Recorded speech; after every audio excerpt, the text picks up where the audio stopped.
Hello students, welcome back to Sachin math classes. जो हमारा MSc का मैथ चल रहा है कैलकुलस ऑफ वेरिएशन, इसके ऊपर आज हम लेक्चर नंबर 16 के ऊपर बात कर रहे हैं बेटा। इससे पहले के लेक्चर नीचे डिस्क्रिप्शन में प्लेलिस्ट की फॉर्म में आपको अवेलेबल है और एमएससी के बहुत सारे मैथ कंप्लीट करा दिए गए हैं, वो भी नीचे डिस्क्रिप्शन में आपको मिल जाएंगे। हाँ, आपको नोट्स का पीडीएफ चाहिए तो नीचे एक टेलीग्राम चैनल का लिंक है बेटा डिस्क्रिप्शन में, वहाँ ज्वाइन हो जाइए। वहाँ आपको सब कुछ मिलेगा, नोट्स पे मिल जाएगा, वीडियो लेक्चर पे मिलेगा, सब कुछ मिलेगा। कुछ प्रॉब्लम होगा उसका सॉल्यूशन भी मिलेगा और नई नई प्रॉब्लम्स, नए नए क्वेश्चंस हम आपको प्रोवाइड वहाँ कराते रहेंगे। अब आ जाता है बेटा कैलकुलस ऑफ वेरिएशन टॉपिक के ऊपर थोड़ा बात कर लेते हैं, क्योंकि इसको सीओवी के नाम से भी जाना जाता है। कुछ यूनिवर्सिटी में ये मैकेनिक्स मैथ होता है, उसके अंडर भी आता है। कुछ में हमारा ये अलग से मैथ भी है, और कुछ यूनिवर्सिटी में ये पार्शियली डिफरेंशियल इक्वेशन मैथ है एंड मैकेनिक्स मैथ है, उसके अंडर ये टॉपिक आ जाता है। कुछ में हमारा ये मैकेनिक्स मैथ है, उसके अंडर भी आ रहा है। मैकेनिक्स तो मैंने ऊपर बता दिया। कुछ में ये integral equation and CoV math है। तो ये हमारा calculation of variation topic same है, बस इसमें अलग अलग मैथों के साथ अलग अलग अटैच है। कुछ में ये पूरा अलग से भी मैथ है, तो डरना नहीं है, एंजॉय करना है इसको हमें आराम से और बढ़ते हुए आगे चलना है। आज के टॉपिक के ऊपर चलते हैं। डाउट में मत रहना बस आप लोग, मेरा डाउट क्लियर करना मेरा मोटो है आपका। बस डाउट में मत घूमना कि सर ने क्या करा दिया, क्या पढ़ा दिया, वो नहीं होना चाहिए बस आपके अंदर। तो चलते हैं आज के लेक्चर के ऊपर। तो अभी हम कैलकुलस ऑफ वेरिएशन का क्या है, इसका हम पूरा ये जान लेते हैं कि सिलेबस हम करेंगे क्या क्या। सबसे पहले लेक्चर में सीखेंगे कि यूलर इक्वेशन क्या होता है। फिर सेकंड लेक्चर में क्या सीखेंगे, एक्सट्रीमल ऑफ द फंक्शनल निकालना सीखेंगे। बहुत सारे क्वेश्चन रहेंगे। सबसे पहले किसमें, जिसमें वाई डैश रहेगा, फिर उसमें जिसमें वाई डैश जेड डैश दो रहेंगे हमारे। फिर थर्ड लेक्चर में क्या है, डबल डेरिवेटिव का रहेगा। फिर फिफ्थ लेक्चर ट्रिपल डेरिवेटिव आ जाए। उसके बाद एक हमारी थ्योरम रहेगी जिससे हम शॉर्टेस्ट लेंथ या शॉर्टेस्ट डिस्टेंस निकालना सीखेंगे। सेवंथ लेक्चर में क्या है बेटा, तो कर्व पासिंग रहेगा, इसे हम जर्नेट ऑफ द सरफेस निकालना सीखेंगे, जो बहुत ही इंपॉर्टेंट है आपके एग्जाम पॉइंट ऑफ व्यू से। उसके बाद एट्थ में हमारी बच्चे सोल्विंग प्रॉब्लम रहेगी, वो सीखेंगे। फिर हमारा नौवे लेक्चर में फिर दोबारा से एक्सट्रीमल ऑफ द फंक्शन निकालना सीखेंगे, इसमें एक नई प्रॉब्लम आएगी, उससे सीखेंगे। फिर हमारा टेंथ में फिर एक्सट्रीमल ऑफ द फंक्शनल निकालना सीखेंगे। किसका, एक ये प्रॉब्लम इस प्रकार से दी रही होगी हमारी, ये बहुत ही इंपॉर्टेंट रहेगी। 11 से हमारा जियोडिक्स शुरू हो जाएगा। जियोडिक्स में क्या रहेगा, सबसे पहले हम राइट सर्कुलर सिलेंडर का इक्वेशन निकालना सीखेंगे। फिर कोन का 12th लेक्चर में, 13th में हमारा स्क्वायर का। फिर 14th लेक्चर से ना बेटा हमारी यूलर इक्वेशन जो हमने सीखी थी उसकी इंपॉर्टेंस थ्योरम शुरू हो जाएगी। हाँ, 14th में एक थ्योरम है हमारी। फिर 15th में हमारी अलग से थ्योरम है। 16th में हमारी बेटा इसको आइसोट्रोपिक भी बोलेंगे। आइसोट्रोपिक्स प्रॉब्लम्स रहेगी, टॉपिक का नाम रहेगा ये। इसका न्यूमेरिकल, ये 16th न्यूमेरिकल और 19th न्यूमेरिकल दोनों सेम है, बट मैंने अलग अलग लेक्चर में लिया है क्योंकि ये अभी लेटेस्ट पैटर्न का न्यूमेरिकल आपके एग्जाम में आना शुरू हुआ था, तो वहां से। फिर हमारा 17th एक दोबारा से एक थ्योरम है हमारी। 18th हमारा जो मूविंग बाउंड्री प्रॉब्लम है बेटा, जिसका नाम कई बार आएगा ट्रांसविलिटी कंडीशन, जिसका एक एंड फिक्स रहेगा। एक इसमें दो पार्ट रहेंगे बेटा, ये मैंने खाली आपको बताने के लिए लिया है। जब इनके लेक्चर लेंगे ना बेटा, तो एक थ्योरम के 5-5 नाम है, वो सब मैं लेक्चर लूंगा ना, इस थ्योरम का 5 नाम, इसके 5 नाम, सबके 4-4, 5-5 नाम है। तो जब मैं लेक्चर लूंगा ना वहां पे, तो इसके डिफरेंट डिफरेंट नाम है, वो पूरे लेक्चर में ब्रीफ के साथ आपको मैं वहां पे दे दूंगा। अभी वैसे मैं आपको ओनली क्या है बेटा, ये बता रहा हूँ कि ये टॉपिक मैं कराऊंगा। तो अभी तक यही प्लान है, आगे में जो जो टॉपिक्स मेरे पास आते रहेंगे मैं आपके पास शेयर करता रहूंगा। तो अभी शुरू करते हैं। आज का टॉपिक क्या है, आइसोप्रीमेट्रिक प्रॉब्लम। ये बेटा बहुत ही अच्छी प्रॉब्लम है। इसमें क्या है, एग्जाम में इसके ऊपर बेसिस न्यूमेरिकल आपसे अक्सर पूछता रहता है। तो आइसोप्रीमेट्रिक प्रॉब्लम क्या होती है, इसमें किस प्रकार से न्यूमेरिकल आएंगे आपके एग्जाम में, आपको किस प्रकार से सोल्व करना है, वो यहीं पे सुन लीजिए। यहीं ये इसका बेसिक है, यही इसका न्यूमेरिकल है, सब कुछ यही है। अगर ये समझ में आ गया तो सोल्व हो जाएगा, नहीं आया तो नहीं होगा। क्वेश्चन क्या आएगा कि suppose we want to find the, वही सेम सब में एक्सट्रीमल ऑफ द फंक्शनल तो फाइंड करना ही करना है, उसमें कोई डाउट शंका वाली बात नहीं है। आई हमें दिया रहेगा इंटीग्रल ओवर x1 से x2, हमारा फंक्शनल अंदर दिया रहेगा कुछ F X Y Y dash की टर्म में, dx विद, ये किसका मतलब क्या है, ट्री का मतलब होता है given, with given condition. Condition क्या रहेगी, हमारी कुछ बाउंड्री कंडीशन दी हुई रहेंगी इस प्रकार से, and provide with the integrals. ये बाउंड्री कंडीशन के बाद एक और इंटीग्रल दिया रहेगा j। ये डिफरेंट डिफरेंट नाम से आ सकता है, जरूरी नहीं j के नाम से ही आएगा, कुछ भी नाम से आ सकता है। इंटीग्रल ओवर k1 से k2, सॉरी x1 से x2, g x y y dash dx is equal to c, कुछ constant, c is the constant. बेटा ये हमारा न्यूमेरिकल दिया रहेगा इस प्रकार से। इस फॉर्म में अगर न्यूमेरिकल हमारा कोई आ जाए तो उसको सोल्व कैसे करना है। सबसे पहली बात, दो इंटीग्रल दिए हुए रहेंगे, बाउंड्री कंडीशन दी हुई होगी हमें, दो इंटीग्रल, एक ये इंटीग्रल दे दिया हमें पहले वाला, ठीक है, एक दूसरे वाला इंटीग्रल दे दिया हमें, ये इंटीग्रल दिया, ये इंटीग्रल दिया, और दो बाउंड्री कंडीशन दे दी। ठीक है बेटा, घबराना नहीं, बहुत ईजी है। इस वाले को तो हमें f मान लेना, इस वाले को g, ये देखो g दिया हुआ है, ये हमारा f दिया हुआ है, नहीं दे तो मान लेना ये f है और ये g है। ठीक है, नहीं दे तो मान लेना, दे रखा है तो बहुत अच्छी बात है, ये f मान लेना, इसको g मान लेना। ठीक है बेटा, दूसरे वाले को जो कंडीशन के बाद दिया उसको g, पहले वाले को f। उसके बाद क्या करना है, हमें निकालना है, इसके लिए हमारा सॉल्यूशन क्या रहेगा, जो यूलर इक्वेशन रहेगी वो ये रहेगी, curly h upon curly y minus D by D X curly h upon curly y dash is equal to 0। ये हमारी यूलर इक्वेशन रहेगी इसके लिए। अब बोलोगे सर ये h क्या है, भाई h क्या है हमारा f प्लस लैम्डा जी। लैम्डा कुछ क्या है, कोई हमारा पैरामीट्रिक है। ठीक है, h क्या रहेगा, f प्लस लैम्डा जी। अभी f कहाँ से लेके आए भाई, मैंने बताया ना, f मान लो पहले वाले इंटीग्रेशन को, y मान लो, सॉरी g मान लो दूसरे वाले इंटीग्रल को, ये वाली वैल्यू निकाल दो इससे, इसकी ये और इसकी ये वैल्यू ऐड कर दो तो हमारा h आ जाता है बेटा। और फिर h आ गया तो आपको यूलर इक्वेशन सोल्व करना तो मैं बचपन से सिखाता आ रहा हूं अभी, क्योंकि आज हमें अप्रोक्सीमेट, अब लास्ट लेक्चर्स के अप्रोक्सीमेट पहुंच गए। ठीक है, तो बताओ क्या दिक्कत हो गई, करो कोई इक्वेशन ले ले, चलो लेते हैं।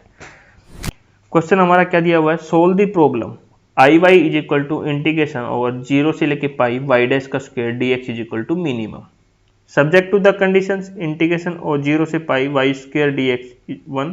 हमारी बाउंड्री कंडीशन क्या दी हुई है, Y 0 is equal to 0, Y pi is equal to 0। सबसे पहले तो बेटा मैंने बताया था इसको मान लो जी, जी की वैल्यू क्या, सॉरी एफ, एफ की वैल्यू क्या आ गई, वाई डैश स्क्वायर, जी की वैल्यू क्या आ गई, वाई स्क्वायर। अब खत्म हमारा काम। एच के लिए मैंने क्या बताया था, F plus lambda G, put कर दो, एफ की वैल्यू क्या है, Y square, Y dash square, lambda Y square. H की वैल्यू फिनिश हो गई बेटा, एच आ गया। यूलर इक्वेशन पता है हमारी, चलो आगे चलते हैं। ये हमारी यूलर इक्वेशन है, करली एच अपॉन करली वाई निकाल दो, तो यहाँ से करली एच अपॉन करली वाई निकालोगे तो क्या आएगा बेटा, ये तो वाई डैश है, 0 हो जाएगा, ये क्या आ जाएगा 2 लैम्डा वाई। अब curly H upon curly Y dash भी निकाल लो क्योंकि वो भी चाहिए हमें, तो क्या आ जाएगा 2 वाई डैश, ये हमारा 0 हो जाएगा पिछले वाला। तो ये हमारी दो वैल्यू आ गई बेटा, दोनों पुट कर दो, 2 लैम्डा वाई 2 वाई डैश। बताओ क्या प्रॉब्लम हो गई। अब यहाँ पे देखो 2 लैम्डा वाई माइनस, इसका डिफ्रेंशिएशन करना है तो क्या हो जाएगा, minus 2 Y double dash is equal to 0। एक बार तो है, एक बार और करना है तो वाई डबल डैश हो गया।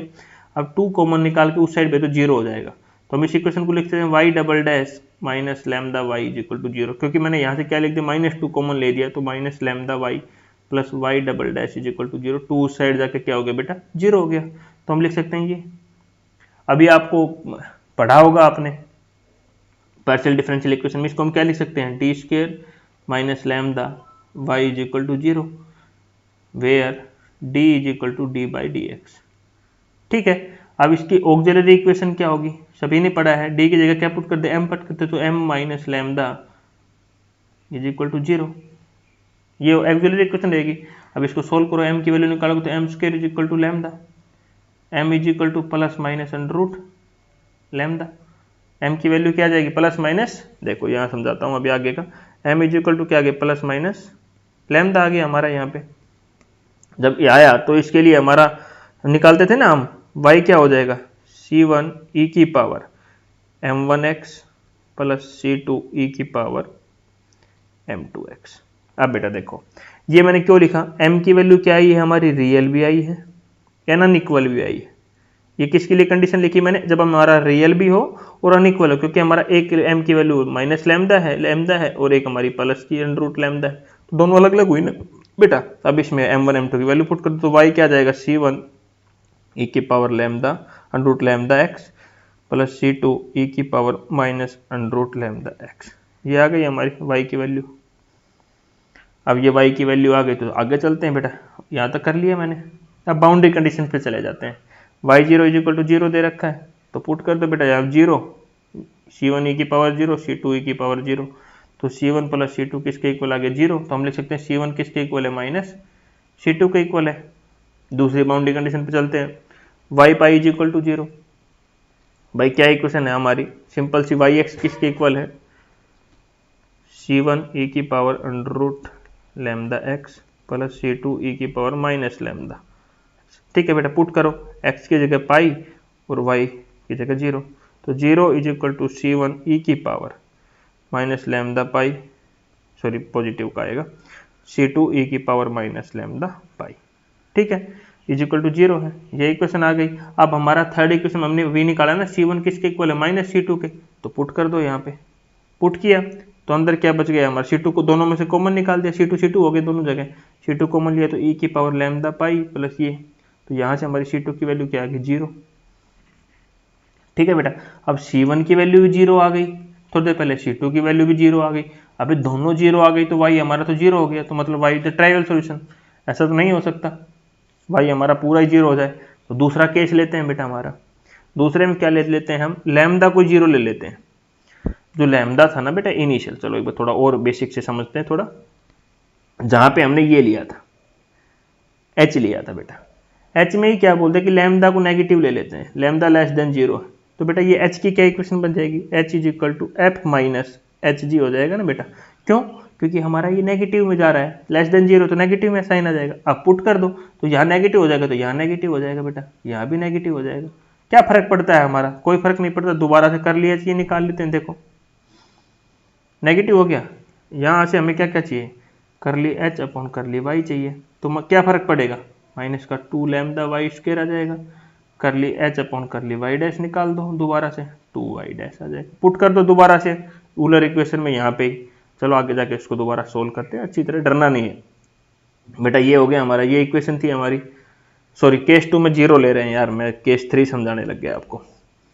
लैम्डा इज इक्वल टू 0 लिया बेटा, ये हमारी एच की इक्वेशन थी, तो ये 0 हो जाएगा बेटा, तो हमारा एच क्या बच जाएगा, वाई डैश स्क्वायर बच जाएगा, सेम यूलर इक्वेशन लेना है हमें, कर ली एच अपन कर ली वाई 0 हो जाएगा क्योंकि हमारा 0 हो गया था, तो यहाँ क्या बचे, कर ली एच अपन कर ली वाई डैश क्या हो गया, वाई डैश का स्क्वायर हो गया बेटा, तो 2 वाई डैश, इसका करेंगे डिफ्रेंशिएशन दोबारा, तो 2 Y double dash is equal to 0, तो यहाँ से हम लिख सकते हैं Y double dash is equal to 0, तो इसका करेंगे तो y dash is equal to c, फिर दोबारा करेंगे तो y is equal to c one x plus कुछ C2 आ जाएगा, अब इस पे बाउंड्री कंडीशन लगाओ, y zero is equal to 0, Y pi is equal to 0, दोबारा से ये आ गई हमारी कंडीशन, या मैंने a b ले रखा हमें C1 C2 बता दिया, तो y जीरो 0 लेंगे तो 0, b भी 0 आ जाएगा, पाई लेंगे 0 से a पाई b हमारा ऑलरेडी 0, तो a भी 0 आ गया बेटा, फिर ट्राइवल सॉल्यूशन आ गया, y इज इक्वल टू 0 आ गया, मतलब ये भी पॉसिबल नहीं है। अब थर्ड का इस पे चलते हैं, लैम्डा इज लेस देन 0, जो कि मैं अभी समझाया, लेस देन 0 तो मतलब नेगेटिव में चला गया, तो मैंने एच क्या था हमारा, Y dash square plus lambda Y square था, लेकिन नेगेटिव में तो यहाँ पे किसका साइन ले लिया मैंने, नेगेटिव का ले लिया, सारी वैल्यू यूलर इक्वेशन में फिर पुट करो, कर लिया एच अपन कर लिया वाई, कर लिया एच अपन कर लिया वाई डैश, मैंने अभी निकलवाया आपके, वैल्यू पुट किया, तो देख इसकी वैल्यू देखो, ये देखो मैंने यहाँ नेगेटिव, ये नेगेटिव की वैल्यू आई थी, अब दोनों नेगेटिव में है तो नेगेटिव का साइन बाहर निकाल दिया, उस साइड भेज दिया, 2 माइनस 2 कॉमन लेके lambda Y plus Y double dash is equal to 0, इसको दूसरी साइड भेज दिया, 0 हो गया, तो ये इक्वेशन बची, तो मैं इसको लिख सकता हूँ Y double dash plus lambda Y is equal to 0, इसको क्या लिख सकता हूँ, D square plus Y D square plus lambda Y is equal to 0, where D is equal to D by D X, तो यहाँ से क्या आ जाएगी बेटा हमारी M square plus lambda is equal to 0, M square is equal to minus lambda, M is equal to क्या गया, plus minus lambda iota.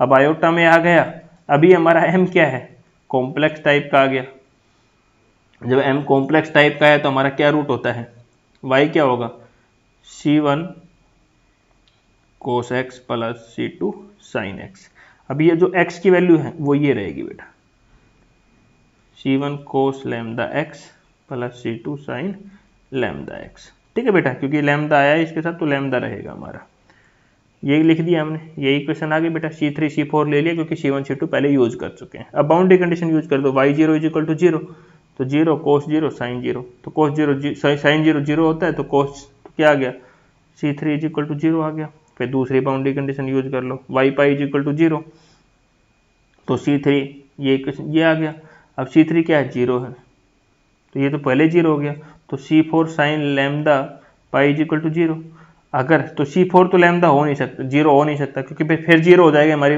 x, ये तो 0 आ गया, C4 भी 0 हो जाएगा, तो फिर y इज इक्वल टू 0 आ रहा है, तो अब की बार ऐसे नहीं होगा, तो हम क्या मान लेते हैं, sine lambda pi is equal to क्या मान लेते हैं, 0 के इक्वल मान लेते हैं, तो इसको क्या लिख सकते हैं हम, साइन पाई को lambda sine pi is equal to n pi लिख सकते हैं, पाई से pi cancel, lambda is equal to n, और लैम्डा की वैल्यू क्या आ गई, एन स्क्वायर आ गई हमारी यहाँ से,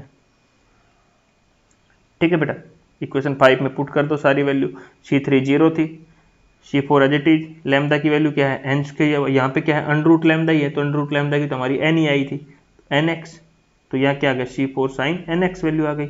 अब बेटा इसको सोल्व करने के लिए यहाँ से हमें C4 निकालने के लिए क्या करना पड़ेगा, जो एक और gx की कंडीशन दी हुई थी, मैंने बताया था ना डबल इंटीग्रल दिया होगा, उसका तो अभी तक यूज ही नहीं किया है ना, तो वही यूज करेंगे, इंटीग्रेशन 0 से लेके पाई वाई स्क्वायर dx, जो दूसरा इंटीग्रेशन दिया हुआ था उसमें y की वैल्यू पुट कर दो ये वाली, तो क्या है C4 साइन nx, तो C4 का square sine square nx dx is equal to क्या है बेटा 1, हमारा 1 दिया हुआ था ना ये कंडीशन में, तो ये हो गया। C4 कांस्टेंट है, बाहर निकाल दो।